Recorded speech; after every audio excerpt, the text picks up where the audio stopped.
saya hormati para narasumber, memberi pencerahan publik tentang konsep rekonsiliasi nasional.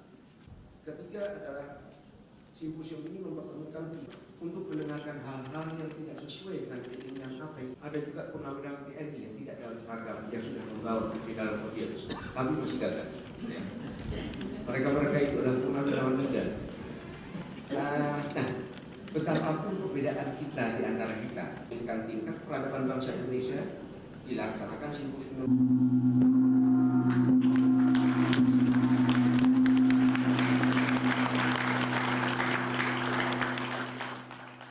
Menguak tragedi 65, itulah tema dialog kita pagi ini, dan untuk membahasnya di studio telah hadir Koordinator Kontras Haris Azhar, dan kami juga terus mengundang Anda pemirsa untuk bergabung bersama kami dalam dialog kita pada pagi hari ini dengan menghubungi nomor telepon yang sudah tertera di layar kita. Saya langsung ke Mas Haris Azhar. Mas Haris, ini kalau kita bicara soal tragedi 65, ini selalu menjadi kontroversi sejak lama.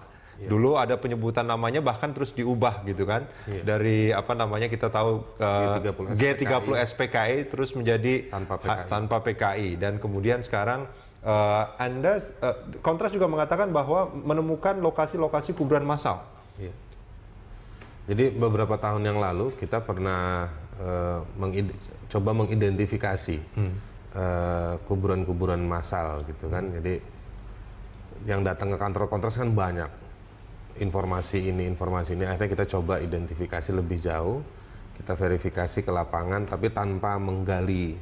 Karena kalau sudah menggali itu bisa dikategorikan merusak barang bukti.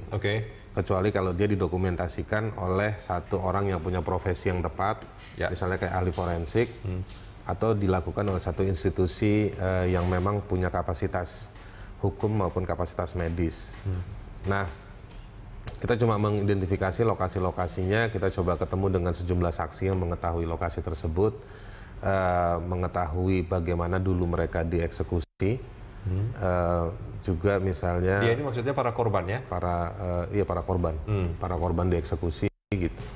Atau bagaimana misalnya prosesi bagaimana dibawa dari rumah tahanan ke tempat ini tersebut. Cerita para saksi yang datang ke Kontras? Para saksi yang kami temui terkait dengan titik-titik kuburan massal tersebut. Apakah para saksi ini bisa memberikan satu bukti kuat bahwa memang lokasi-lokasi itu kan saksi, jadi apa yang dia lihat, dia dengar dan dia ketahui. Kalau bukti otentiknya itu nanti kan urusan negara itu. Ini sudah disampaikan juga ke pemerintah sebetulnya? Kita tidak mau menyampaikan ini ke negara karena negara. Bukankah ini juga butuh negara yang betul. Jadi dalam hak asasi manusia jika terjadi pelanggaran maka ada yang disebut dengan state responsibility. Negara itu bertanggung jawab untuk melakukan sejumlah respon. Nah, state responsibility itu negara harus, kalau bahasanya pemerintahan hari ini, negara harus hadir gitu. Nah, wujud hadirnya apa? Bukan hanya sekedar bicara, bikin statement di media. Itu yang terjadi sekarang? Itu kan yang terjadi sekarang. Nah, jadi harus konkret. Tunjukkan, planningnya kita mau buat apa. Sebetulnya kan pemerintah ini juga sempat mengatakan bahwa ayo sama-sama kita buktikan gitu kan. Tolong tunjukkan di mana nanti kalau kita mau betul, buktikan. Tapi kan sekali lagi saya coba kalau orang Jakarta bilang mepet gitu. Didekati. Didekati. Kita akan kasih, tapi sekarang kita akan kasih lewat mekanisme apa? Kalau hanya menyerahkan pada satu jabatan menteri atau pejabat dari institusi tertentu, terus jaminannya apa?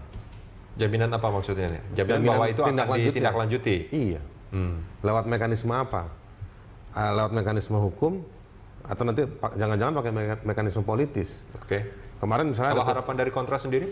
Ya harusnya ada mekanisme resmi. Seperti apa mekanisme resmi? Mekanisme resmi itu misalnya begini, negara mengatakan, diterima kepada kami, yang kami terima menjadi dokumen negara. Apapun itu hasilnya, lalu diverifikasi, itu kerja tuh. Diverifikasi, hasilnya dibuat secara tertulis resmi, menjadi bagi dokumen negara juga. Ya kan? Setelah diverifikasi, jika ditemukan ada satu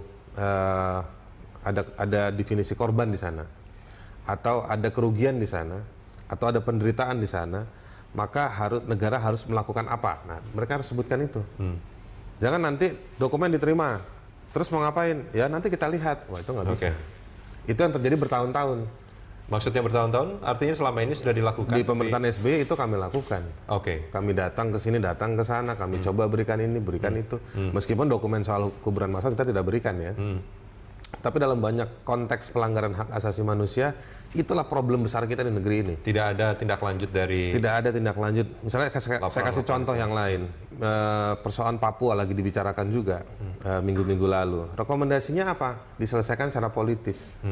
Politis itu definisinya apa, ukurannya apa, rujukannya apa, kita nggak jelas. Oke, kembali lagi ke tragedi 65 ini sebetulnya, Mas Haris. Dari hasil penelitian Kontras sendiri, itu sebetulnya apa yang tidak diketahui oleh masyarakat sampai sekarang sebetulnya? Sebetulnya yang menarik dari peristiwa 65 itu adalah satu, betul bahwa ada luasnya praktek kekerasan pada saat itu. Ya kan, luasnya praktek kekerasan. Ini kalau kita bicara luas ini bukan hanya wilayah ya, tapi juga bentuk ya? Bentuk. Oke. Wilayah itu dari mulai Aceh Tengah itu, bahkan di Aceh itu banyak informasi yang mengatakan sebetulnya kekerasan itu pertama kali terjadi di Aceh. Saya pernah tinggal di sana, Takengon itu kan? Di Takengon. Aceh Tengah. Betul. Dari sana, nah itu sampai ke Nusa Tenggara Timur, praktek itu terjadi sampai Sulawesi. Ini peristiwa 65 ya? Kita peristiwa 65 ya? 65 ya? ya. Kita nggak ngomong hanya di Jawa saja ya? Kita nggak bicara darurat militer di Aceh nih. Iya.